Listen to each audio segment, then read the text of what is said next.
네, 글로벌 웨신센터입니다. 주말 동안에도 다양한 이슈들이 많이 나왔고요. 그중에서도 PC 물가지수가 발표가 됐습니다. 이 PC 물가지수와 관련되어 있는 기사 내용부터 함께 살펴보시죠.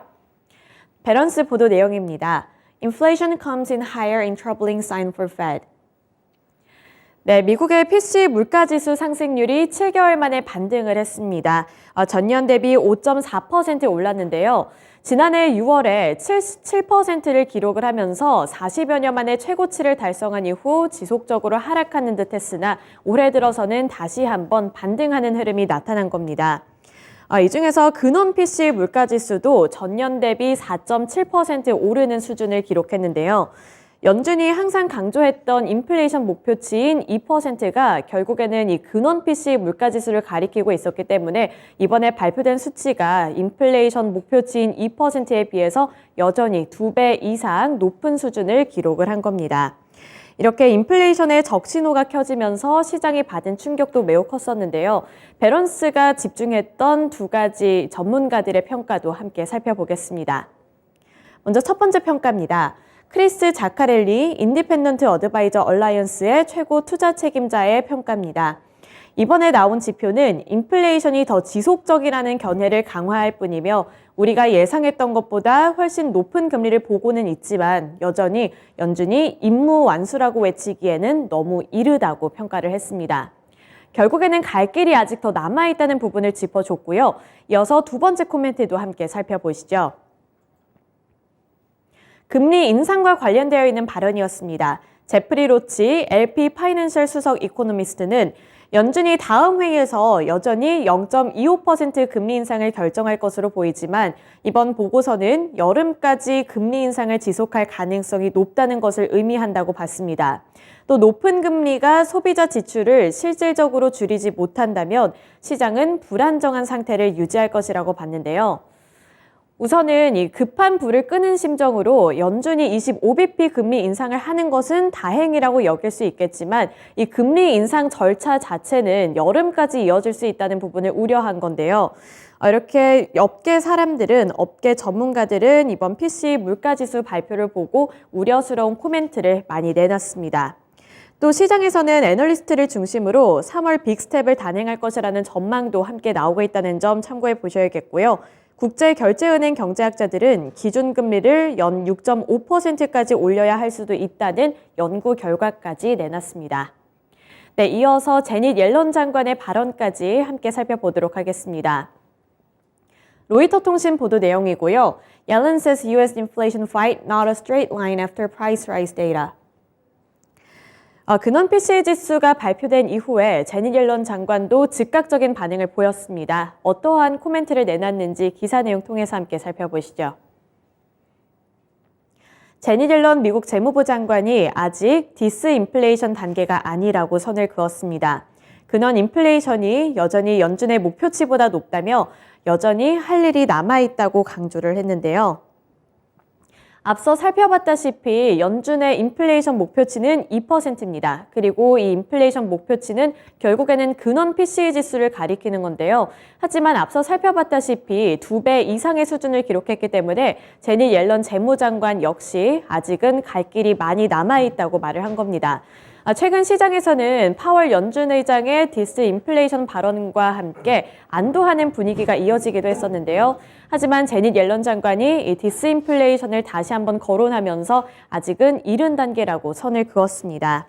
하지만 이렇게 부정적인 코멘트만 있었던 것은 아닙니다. 제닛 옐런 재무장관은 긍정적인 부분까지 함께 조명을 했다는 점에서 의미가 있었는데요. 주택 임대료가 팬데믹 정점과 비교했을 때 계속 조정 중에 있고 인플레이션은 작년보다 대체로 하락하고 있으며 이 추세는 계속되어야 한다고 말을 했습니다.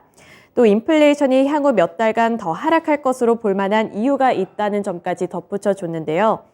옐런 장관은 연준이 인플레이션과의 싸움에서 승리를 하기 위해서는 경기 후퇴 또는 상당한 수준의 고실업이 필요하다는 일부 경제학자들의 주장과 관련해 강한 노동시장을 유지하면서 인플레이션을 낮추는 게 가능하다는 기존의 입장을 고수하기도 했습니다.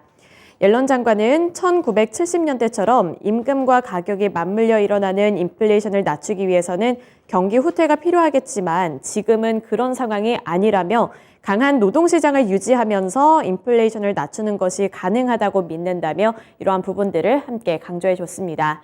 네, 밝은 부분과 그리고 어두운 부분을 모두 다 조명했다는 점에서 제닛 옐런 장관의 발언도 함께 살펴보셔야겠습니다. 다음 기사 살펴보시죠. 네, 유러피안 커미션의 기사 내용이고요. EU agrees 10th package of sanctions against Russia.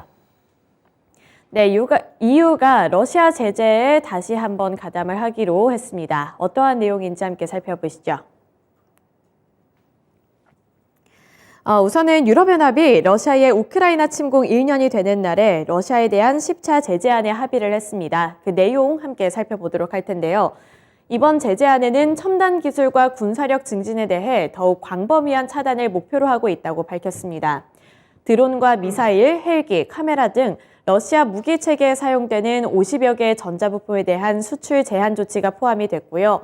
러시아의 전쟁을 선전하거나 확산을 지원하는 단체에 대한 제재까지 강화될 예정이라고 밝혔습니다. 이번 제재는 러시아가 전쟁 자금 그리고 무기에 필요한 기술과 장비를 조달하는 것을 더욱더 광범위하게 차단하는 것이 목표라고 여러 주요 외신들도 함께 보도를 했는데요. 앞서 EU 집행위원회는 모두 110억 유로, 하나로 약 15조 원 규모의 수출 금지 조치를 포함한 제재 패키지를 회원국들에게 제안한 바 있습니다. 앞서 우르줄라 폰데어라이엔 EU 집행위원장은 성명을 통해 러시아 기업이 중국 등 제3국으로부터 기계 부품이나 안테나, 크레인, 특수차량, 트럭과 엔진 예비 부품 등을 수입할 수 없도록 하는 내용을 제재안에 포함할 것이라고 밝혔는데요. 또한 러시아 최대 민간은행인 알파뱅크와 디지털은행인 틴코프 등 더 많은 러시아 은행에 대해 국제적으로 널리 통용이 되고 있는 금융거래 시스템 스위프트, 즉 국제은행 간 통신협회 접근까지 차단한다는 점까지 강조를 해줬습니다. 네, 넘어가서 네 번째 기사 내용 함께 살펴보시죠. 블룸버그 통신 보도 내용입니다. US Asian partners discuss supply chains in Chip 4 talks. 네, 미국과 한국, 일본, 그리고 대만이 함께하는 이 칩4 동맹과 관련되어 있는 소식이었는데요. 어떠한 내용인지 자세한 코멘트부터 함께 살펴보시죠. 미국과 한국, 일본, 대만이 글로벌 반도체 공급망에 대해 논의하기 위해 한자리에 모였습니다. 이른바 칩4 동맹이 본격화될 것이라는 전망이 나오고 있고요. 업계 관계자는 대만과 한국은 제조업, 일본은 소재, 미국은 주요 시장으로서의 역할에 집중할 것이라고 밝혔습니다.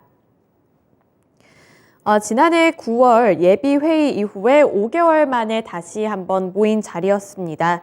올해 칩4 국가의 반도체 공급망 안정화 및 다변화 구축을 위한 논의가 활발해질 것으로 보인다는 외신들의 평가가 이어졌고요. 이런 가운데 중국 반도체 기업들은 미국이 일본과 네덜란드와 협력을 해서 반도체 장비 수출 통제를 강화하려는 움직임을 보이자 이 장비와 소재 확보전을 벌이고 있는 것으로 전해졌습니다. 홍콩의 사우스 차이나 모닝포스트는 복수의 소식통을 인용을 해서 중국 반도체 기업들이 미국과 일본, 네덜란드의 수출 통제에 대한 공식 합의에 앞서 관련 장비 비축에 나섰다고 보도했는데요. 저는 미국에서 중국을 견제하기 위해서 칩4 동맹을 활성화할 것이라는 보도 내용이 이어지는 가운데 중국에서도 이러한 부분에 맞물려서 대응을 하겠다는 부분 함께 살펴볼 수 있었습니다. 네, 다음 기사 내용 함께 보겠습니다. 로이터 통신 보도 내용이고요. Meta hits of big tech's AI arms race with new language model. 네, AI 시장이 더욱더 뜨거워지는 것으로 보이고 있습니다. 그리고 AI 시장이 더욱더 확대되는 것으로 보이는 가운데 메타도 AI 개발에 나서겠다고 보도 내용을 발표를 했습니다. 어떠한 내용인지 코멘트 함께 보시죠. 메타도 인공지능 사업에 뛰어들었습니다. 메타가 현지 시간 금요일 초거대 언어 모델인 라마를 출시했다고 하는데요. 메타가 공개한 라마는 인간 뇌의 정보 매개 역할을 하는 AI 파라미터의 개수가 경쟁사 AI 모델들보다 적지만 대신에 학습량을 늘려서 성능을 올리는 전략을 택했다고 전해왔습니다. 쉽게 풀이를 하자면 똑똑한 AI보다 적은 에너지로 빠르게 돌아가는 효율성을 채택했다는 부분을 보도했는데요.